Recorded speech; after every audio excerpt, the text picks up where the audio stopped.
देखिए, शिक्षा मंत्री जी का 5 से 7 दिन पहले बयान आया था कि छात्राओं को एजिटेशन यानी प्रदर्शन की ज़रूरत क्या है।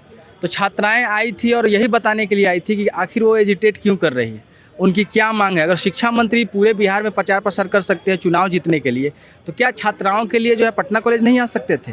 तो कहीं न कहीं उनके जो बयान था वो उनका विरोधी साबित हुआ। वो खुद नहीं आए और पुलिसिया कार्रवाई के द्वारा जो है कई सारी छात्राओं को जो है गिरफ्तार कराया गया, कई छात्रों को घसीटा गया, मुझे भी घसीटा गया, यहाँ पे चोट आई थोड़ी, ठीक है। तो आप जैसे देख सकते हैं कि बहुत सारे ऐसे पद खाली हैं शिक्षक अभ्यर्थी के, लेकिन फिर भी नोटिफिकेशन निकालने में इतनी देरी क्यों?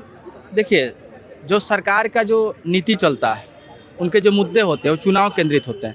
विधानसभा इलेक्शन भी फिनिश हो चुका है, लोकसभा इलेक्शन भी फिनिश हो चुका है, तो वो चाहते हैं, वो भले ही छात्रों का 2 साल 4 साल समय बर्बाद हो जाए, वो चाहते हैं कि टीआरई 4 जो नोटिफिकेशन है, प्रक्रिया है, वो 2029 लोकसभा तक जाए, ताकि उसका आधार बना करके वो चुनाव जीत सके 2029 में। आप भी एक शिक्षक अभ्यर्थी का प्रिपरेशन कर रहे हैं, आप भी डीएलएड बीए बीपीएससी का तैयारी कर रहे हैं। उस बीच आपको भी थोड़ा सा मेहनत तो आप कर ही रहे हैं, लेकिन उस बीच में आपकी उम्र भी जा रही है। बहुत सारे ऐसी चीज़ें हैं जो कि निकलती जा रही है, लेकिन सरकार द्वारा ये नोटिफिकेशन नहीं निकालने पे आपको क्या? उम्र तो जा ही रही थी। 2 साल पहले 24 साल के थे, अब 26 साल के हो गए। मेरे कई सारे मित्र उनकी शादी हो गई है, मेरे पे भी दबाव है, लेकिन बेरोजगार हैं। लग रहा है कि जॉब अगर एक हो जाए, सिक्योर लाइफ हो जाए तो शादी करेंगे। दूसरा ये कि इसका प्रभाव जो सबसे ज़्यादा लड़कियों पे है। कई सारी लड़कियों, अब देखिए हमारे समाज की एक इस तरह की नैरेटिव बन गई है कि कम उम्र में ही लड़कियों की शादी की जानी चाहिए, 20, 22, 25 में।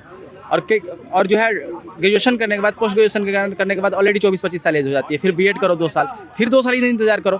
तो लड़कियों की उम्र गुजर रही है, उनका जो है जो शादी जो सामाजिक एक प्रक्रिया है उसमें विघ्न बाधा उत्पन्न हो सकता है। तो सरकार को सोचना चाहिए कि एक तरफ तो भविष्य खराब हो रहा है, दूसरी तरफ जो है एक जो है सामाजिक जो हमारा एक ताना बना है, जिसमें एक शादी उसका एक अंग है, वो भी जो है उसमें लेट हो रहा है। तो ये दिक्कत की बात है, इसको सोचना चाहिए। वो तो दिक्कत की बात है ही, लेकिन और भी ऐसे जैसे शिक्षक भर्ती पे पद नहीं है, बहुत सारे खाली ऐसे पद है, तो उससे बच्चों पे भी तो असर पड़ रहा है। जैसे अब शिक्षक नहीं है स्कूल में, कॉलेजेस में, तो बच्चे पढ़ नहीं पा रहे हैं, उस पे भी तो बहुत असर पड़ रहा है। बिल्कुल, जो स्टूडेंट है और टीचर है उसका रेशियो 25 होना चाहिए था, लेकिन वो 32 है अभी। और कहीं ना कहीं जो है, जब तक देखिए इसके पहले जो बहाली 2005 में हुई थी, 2012 में हुई थी, वो बस डिग्री के बेसिस पे हो गई थी। तो क्वालिटी फुल जो है टीचर्स नहीं गए।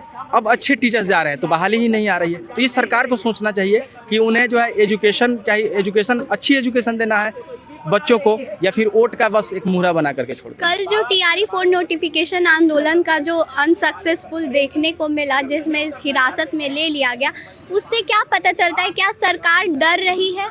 देखिए, आर्टिकल 19 है, वो ये कहता है कि हमें जो है बोलने की आज़ादी है, शांतिपूर्ण तरीके से हम अपने मुद्दे रख सकते हैं, सड़कों पे रख सकते हैं, पार्क में रख सकते हैं, भारत के किसी कोने में रख सकते हैं। लेकिन सरकार ने संविधान को जस्ट एक महज कागज़ का टुकड़ा बना दिया, और उन्होंने अपना संविधान बना दिया कि जो भी विरोध करेंगे, प्रदर्शन करेंगे, हमारी नीतियों की आलोचना करेंगे, उन्हें जेल में डालो, उन्हें गिरफ्तार करो। तो ये संविधान का माहौल है। कभी-कभी ऐसा महसूस होता है कि हम भारत में नॉर्थ कोरिया में रह रहे हैं। ये तो गलत बात है। लोकतंत्र सबको ऐसे आज़ादी। बयानों से पता चला है कि 30 तारीख तक आप लोगों ने लास्ट दिया है कि 30 मई तक आप लोग अगर नोटिफिकेशन नहीं निकालते तो 1 जून को फिर आंदोलन शुरू हो सकता है। क्या ये सच है? जी, हमने 10 दिन का टाइम दिया, अल्टीमेटम दिया। अगर 10 दिन में नोटिफिकेशन नहीं आता है तो फिर हम लोग जो है 1 जून को आंदोलन करने के लिए सड़कों पर उतर गए। अगर मान लीजिए कि नोटिफिकेशन नहीं निकलता है तो आपका अगला कदम क्या होगा? अगला कदम आंदोलन है। देखिए, हमारे गले में आवाज़ है, पॉकेट में पैसे हो या ना हो, हम नौकरी हो या ना हो, लेकिन गले में आवाज़ है, पढ़े लिखे हैं, जागरूक है, अपने मुद्दे रख सकते हैं। गिरफ्तार करना है तो करें, डरता कौन है।